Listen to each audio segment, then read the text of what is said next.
Advaniji called me to address a large number of Karyakartas and thinkers of BJP in Jinjoli in 1994.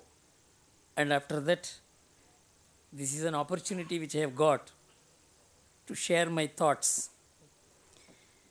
And my friend Balbirji and dear brothers and sisters who are assembled here. The topic is globalization and Indian society. Obviously, Balbir knows where the drift of my study has been in the last 3 decades. That's why he has probably chosen the word Indian society rather than India. But before that, I am extremely happy that I have been called to address the first meeting of the Vivekananda Study Circle. My association with Swami Vivekananda has been my gateway to understanding India. I was in a village. I got educated in Tamil medium. And when I came to Madras city and joined the Vivekananda College, I could not understand one sentence of English. And the Vivekananda College monks took so much pity on me, coached me. In 3 months, they transformed me into not only a student who could understand English and a bright student, and afterwards I passed out in CA examinations with All India colors. That only gave me the academic distinction, but far more than that was Swami Vivekananda's total influence on my thinking. And that's what led me to RSS later. And I can understand this country better when I see this country, the society, our whole public life through the vision provided by Swami Vivekananda, which has also very largely influenced my thinking, which I will be presenting here. See, for a political party which is context bound, to take up a topic of this kind, which is a large text, is a combination which we rarely see.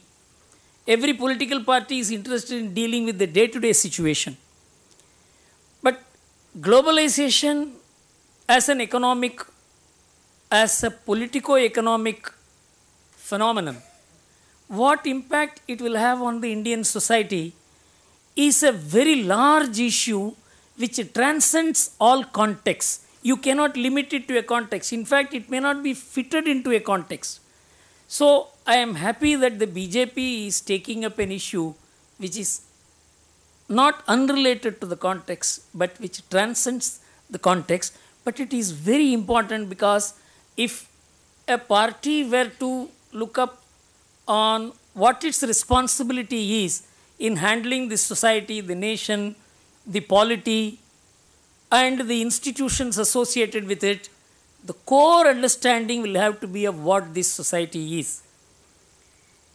And if you look at globalization, which is about 2 decades old, and this came with like a tsunami in early 1990s, and everyone's mantra was globalization.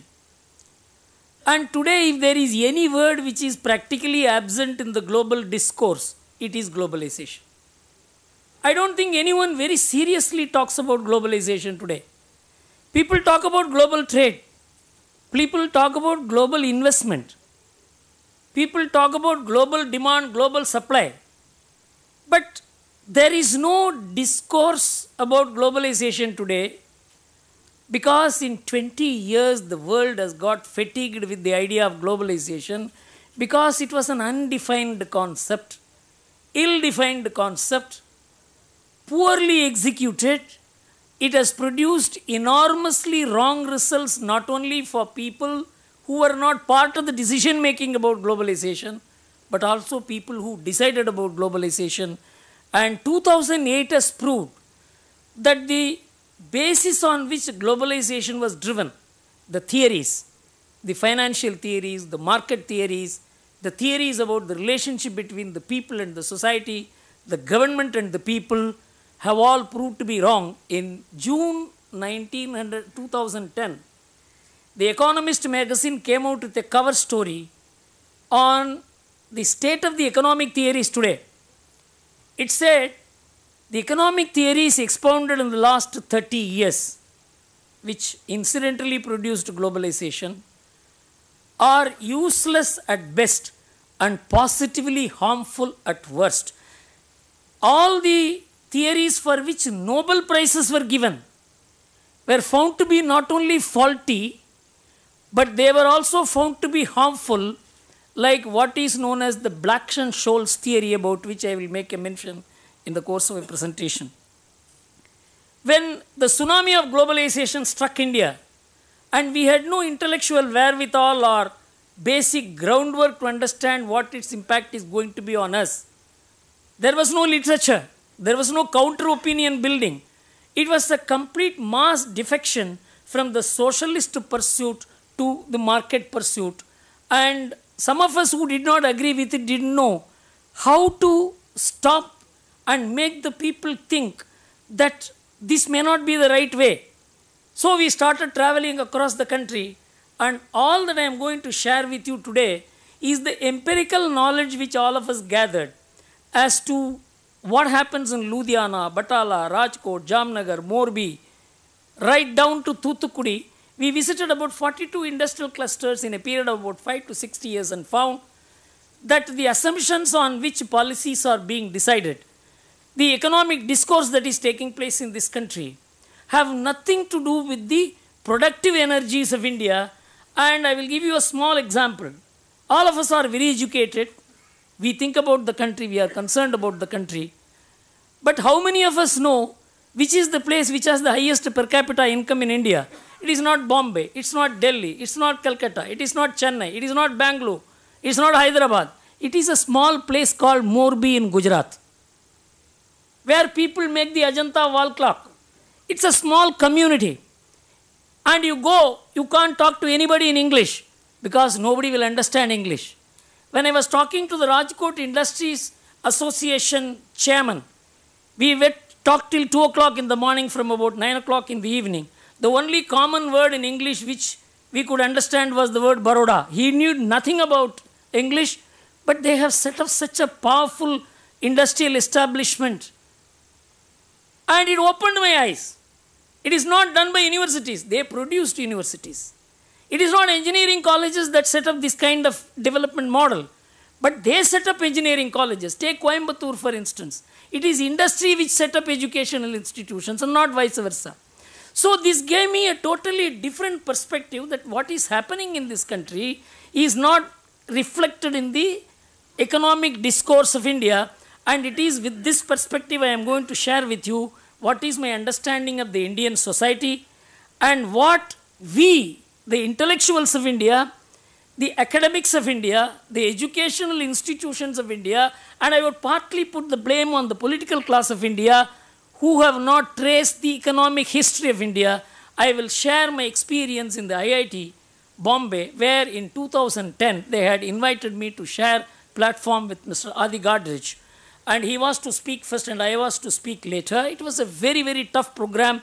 Research scholars, students, academics, all were there. And he spoke brilliantly for an hour, in which the quintessence of his thought was that India has been a great civilization. It knew philosophy, it knew spirituality, it knew how to coexist with differing thoughts. But the one area where it has been a thorough failure was economics. And we started putting up economic performance only after globalization came in. Otherwise, we had only what is known as the Hindu rate of growth. You know, the entire audience clapped. And he was given a roaring reception. And I had gone with a particular mindset to speak, and I had gone with certain points.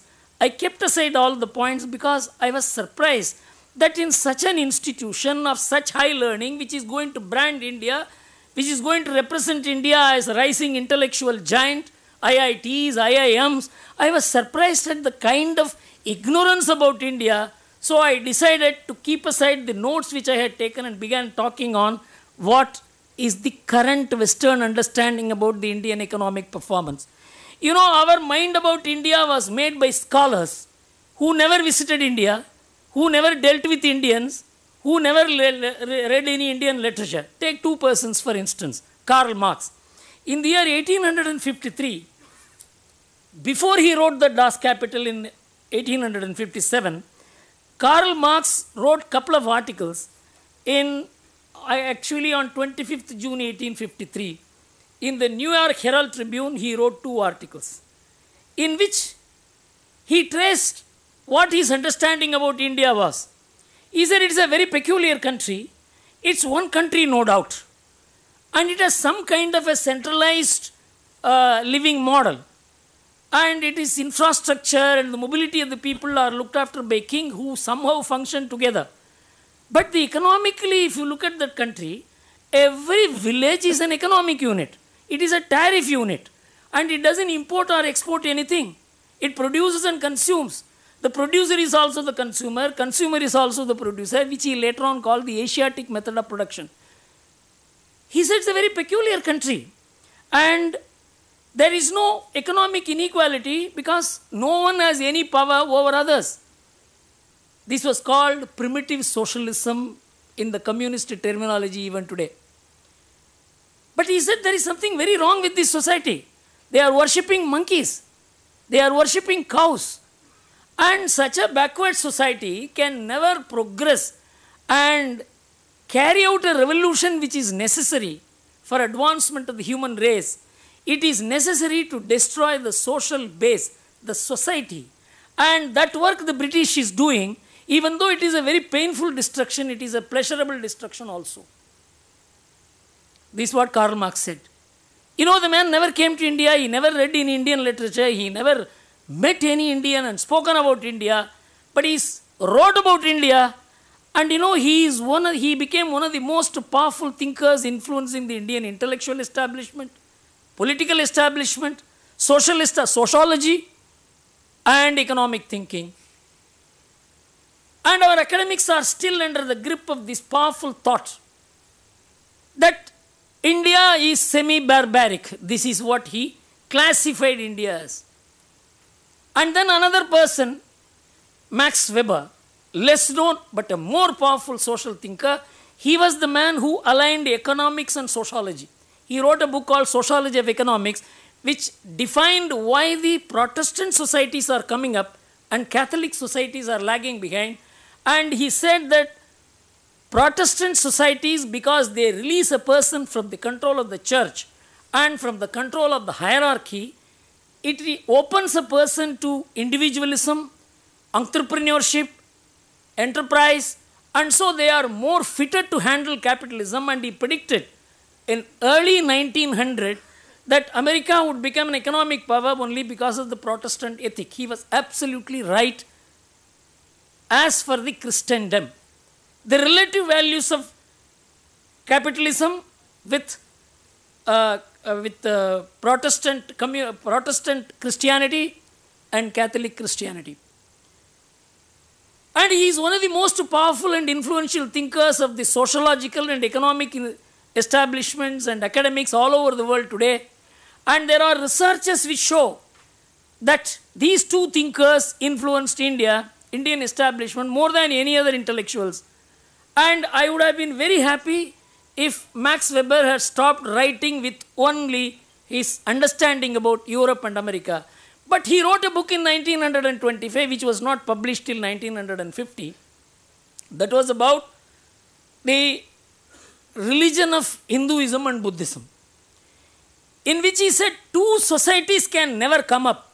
That is China and India, because they believe in karma and rebirth, which is anti-enterprise, anti-entrepreneurial development, and so these two nations can never come up. You know, researchers after researchers have confirmed that Indian political, sociological, economic, and political establishments have been powerfully influenced by these two thinkers. And afterwards, you know, John Kenneth Galbraith came here, a great friend of Pandit Nehru, and he said, I can't understand, India is a functioning anarchy. That it is an anarchic society, but surprisingly it is functioning also. And we quoted all this. We defined ourselves through Karl Marx, through Max Weber, through Galbraith, and came Professor Raj Krishna. He was asked why India is growing so slowly. He said it is Hindu rate of growth. This was 1978. That's how we defined India. India was defined by people who had nothing to do with India, nothing to do with understanding the Indian society or Indian civilization. And you know, a remarkable U-turn took place in the world about which no one has cared to understand.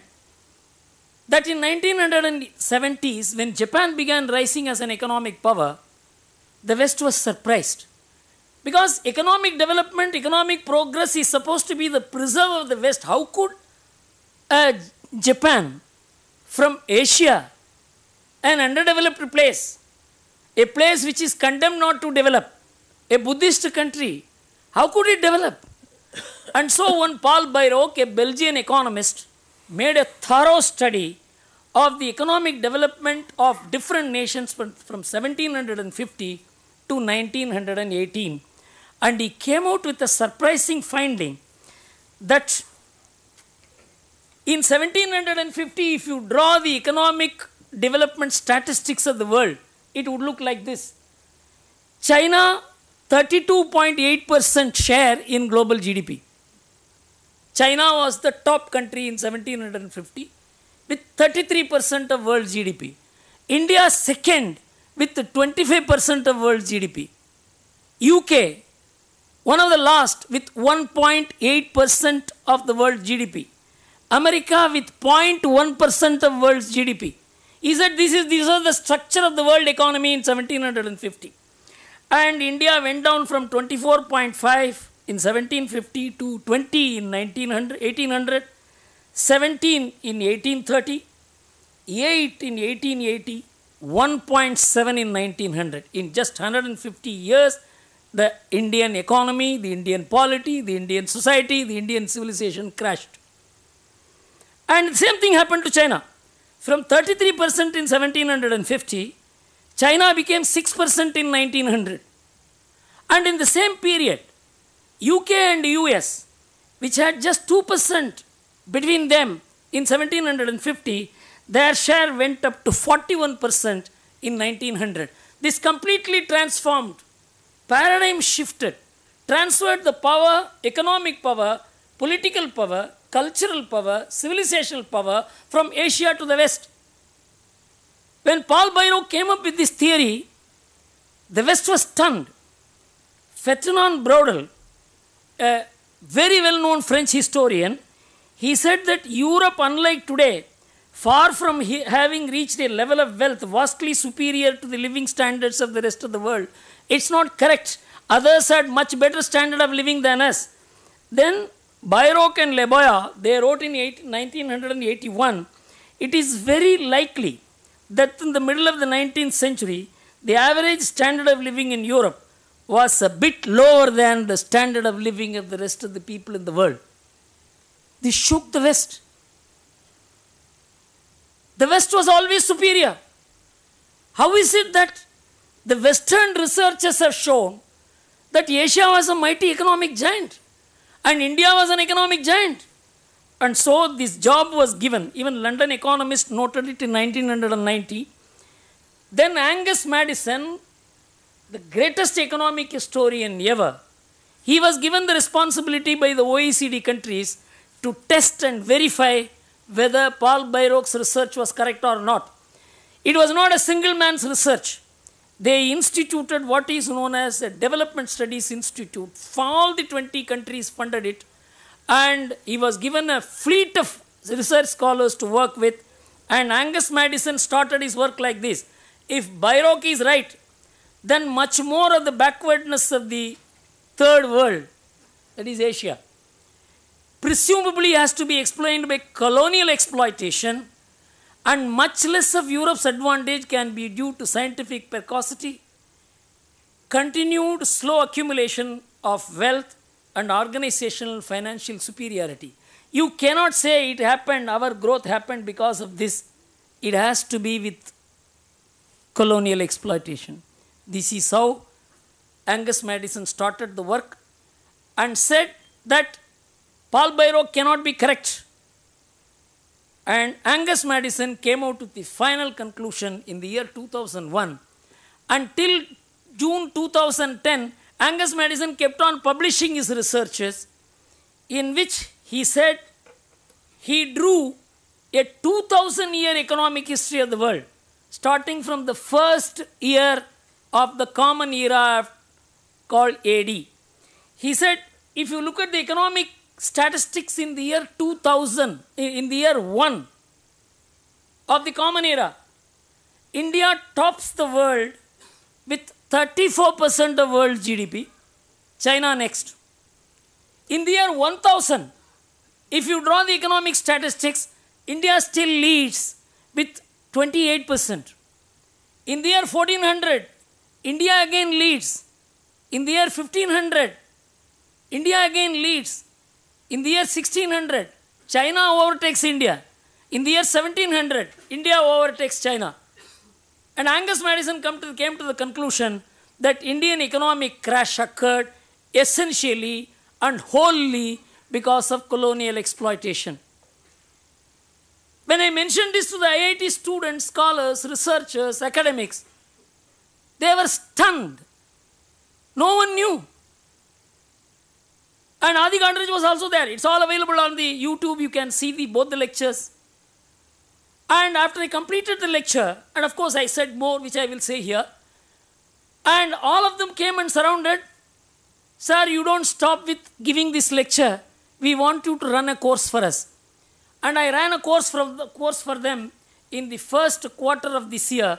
I took 21-hour course for the entire MBA students, in which many research scholars, academics also participated. Why I am mentioning this is that the tallest educational institution of India had no understanding of Indian economic history, which is now proved. Actually, if you want to look at the Angus Madison's work, he is known as World Economic History, a Millennial Perspective. It is available on the internet of OECD even today. You know what is OECD countries? It is 26 richest countries in the world, and its statistics are most trusted and relied upon. It is that OECD forum which has declared this as the most authentic economic history of the world.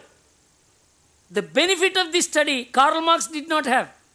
The benefit of this study, Max Weber did not have.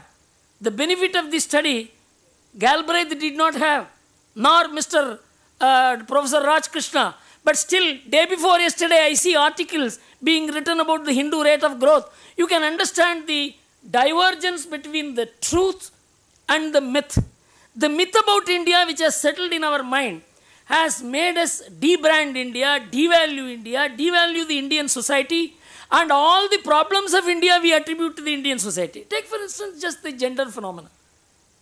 That Indians kill their girl children. All of us accept it. But from 1901, statistics is available. In 1901, the gender ratio of India was 972 to 1000. It was the highest in the world at that time, 1901. The world average is even today 960. 972 to 1000 was the first Indian census calculation of gender ratio. In 1951, it became 946. In 1991, it became 927. In 2011 only, it has moved up to in 2011, it has become 940.